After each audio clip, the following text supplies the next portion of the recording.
Hello and welcome to the channel Edify. So today we're gonna look into Unit 3. Okay, before looking into Unit 3, I just wanna add one sentence that our video is all about simplifying your content. Okay, like if you sit and study the unit, of course you need at least 2 to 3 hours to complete the unit.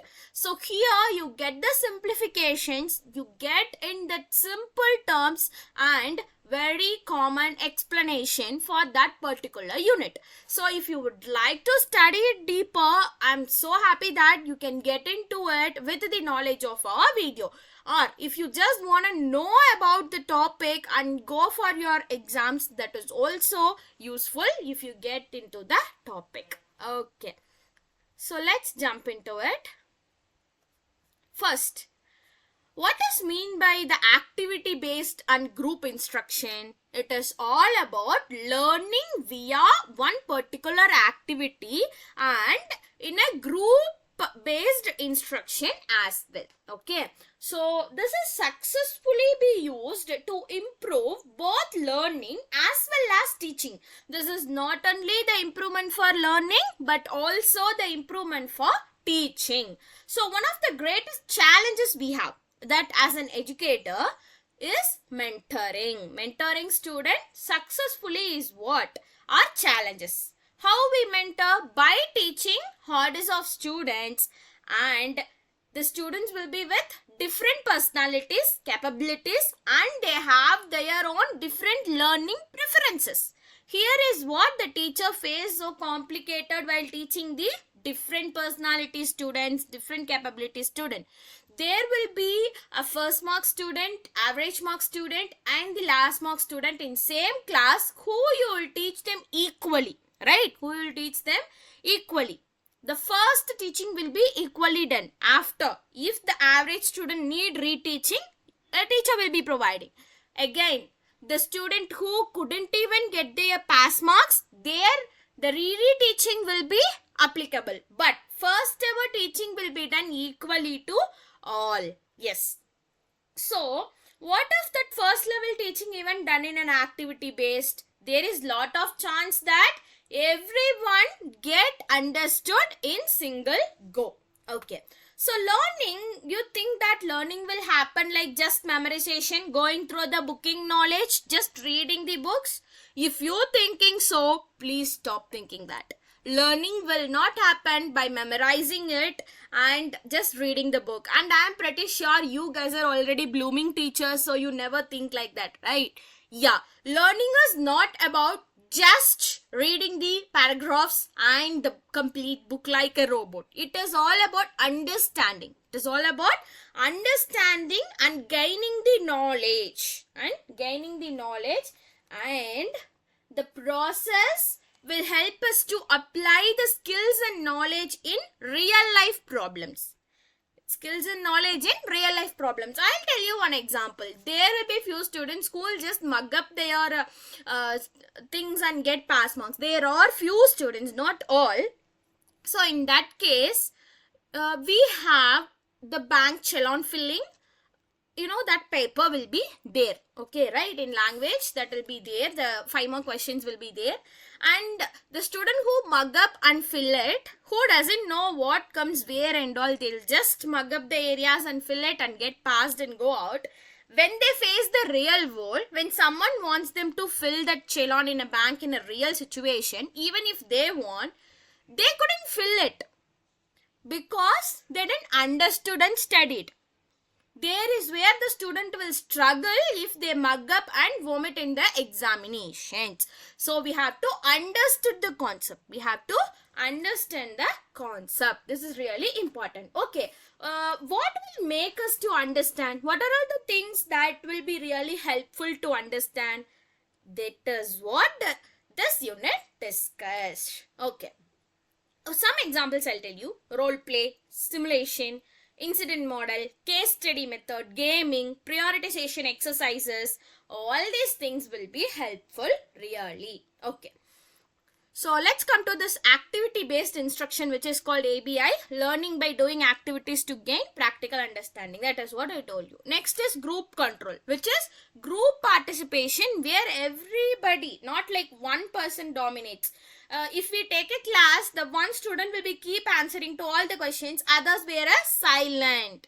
But if it is a group controlled instruction, then everybody will come up, no dominations will be there. We have to focus on both active, learner centric and experimental heading.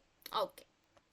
So now, what are the characteristics that activity based learning have? First, hands-on activities with the student participation.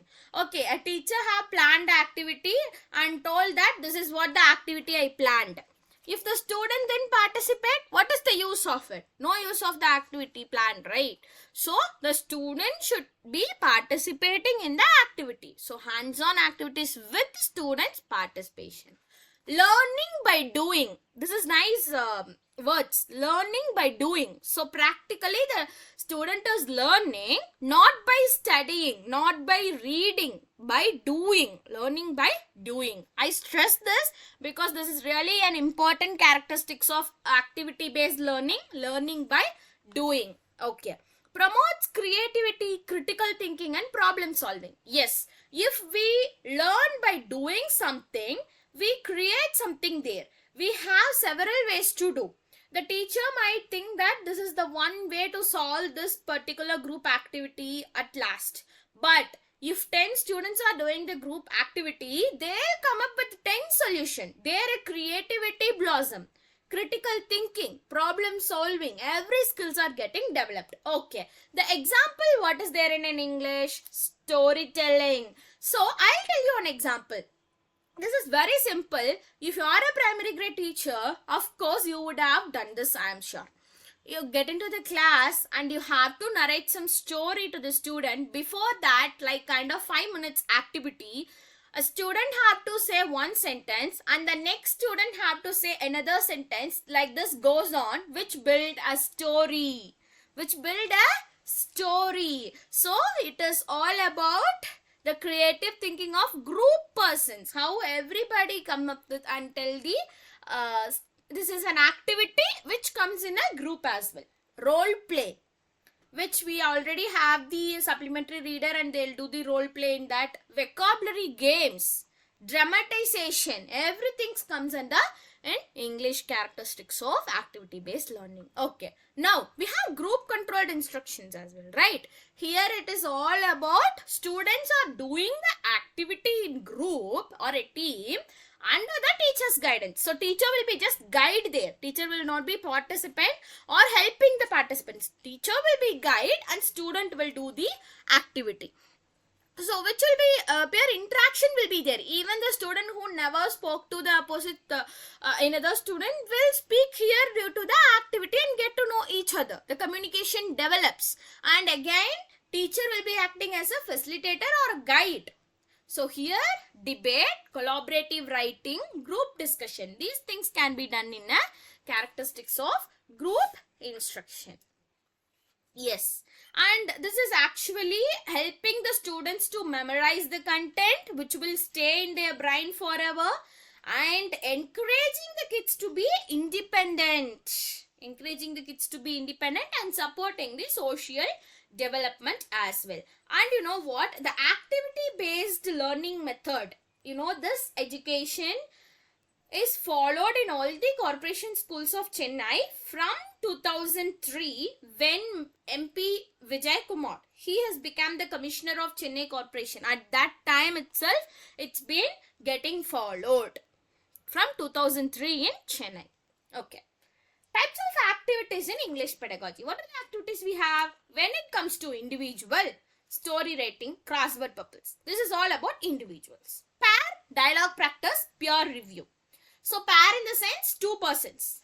And group, everybody work together. Drama is really best group activity. Because there we need a story writer, dialogue writer. Even the story is there already. Dialogue needs to be written properly and needs to be allocated to the characters which suits well. Debates, This is like instant ideas will come in a debates. Language games, really important. All these activities are the like major activities we are using it in English classes. Okay. Next, steps in activity based learning. What are the steps we have? Planning, preparation, execution, observation and support, reflection and evaluation. So here also again, planning to evaluation. Planning to evaluation. 5 steps are there. First, planning, which will be suitable activity for that particular lesson. And we have to arrange a materials. So if you are teaching a noun, you have to plan which will be useful really. And then materials, you have to do some chart work, or you have to do some real life noun examples, real products like that, real things. Execution, then the student should perform it in your live classes, and you have to monitor the student and assist them. It's not like you just give the activity and move on to the next class. You have to watch it and give the feedback as well and correct them whenever they are wrong. So these are the important steps the teacher should do in a activity based learning. Okay, what is the advantage of this? This promotes active learning and communication and collaboration skills, improves the application of concepts, that is what applying in a real life, and independent thinking, which we already seen. And the limitations, here we need more time. We need more time and planning. We need resources and material for activities, that is also consuming a time. Large class size and make group management is difficult. Making the group and doing them is not easy, but if it is done, then well. And it may be subjective if not planned well. You have to plan it well. If it is not planned, then it will not be going good at all. That needs to be in a mind. It should be planned. Planning is the first step for any classroom. You do activity based learning, you do group based learning, you do informative learning, whatever it is, planning is important step and foremost step. Okay. So, in a role play, even we have lot of things. There the concepts will be there, and they practice the human relation skill, release emotional blocks, everything will be there. Next, role of teacher in group and activity based learning. What the teacher is doing, as the teacher did planning and implementing, observing, evaluating, same. That steps is what cut, copy, paste in the role of a teacher. Both the answers will be same. So, the planner designs engaging activities in groups, facilitator guiding in the discussion and supporting the learners whenever it's needed, observer monitor the progress without dominating. Note this point, teachers, monitor progress without dominating. We shouldn't be dominating there, since we know that very well. We should be a proper mentor to them. Yes, evaluator provides constructive feedback. It should be constructive feedback. It shouldn't be a partial feedback. Okay, do you think that group activity does have merits alone? There is a demerits too. For example, in a role play, I'm telling, it requires experts' guidance and leadership. Participants may be threatened. Used as an educational technique, not a therapeutic. Depends on students' imagination, consumes more time. Everything is there. Every difficulties will be there in each activity. But it should be come all success when it is proper planned. When it is proper planned. Okay. So this is what all about the activities we learned today. It is very simple, that all about the teachers planning to evaluation, which should be done very properly. So in the conclusion, I would like to say that cooperative learning methods and this group learning method will be really helpful to the student. So this is essential and effective pedagogy in this 21st century classroom practices. Okay. Please take the notes and get into the video and be prepared for your exams. Thank you. We'll meet tomorrow in the Unit 4. Bye.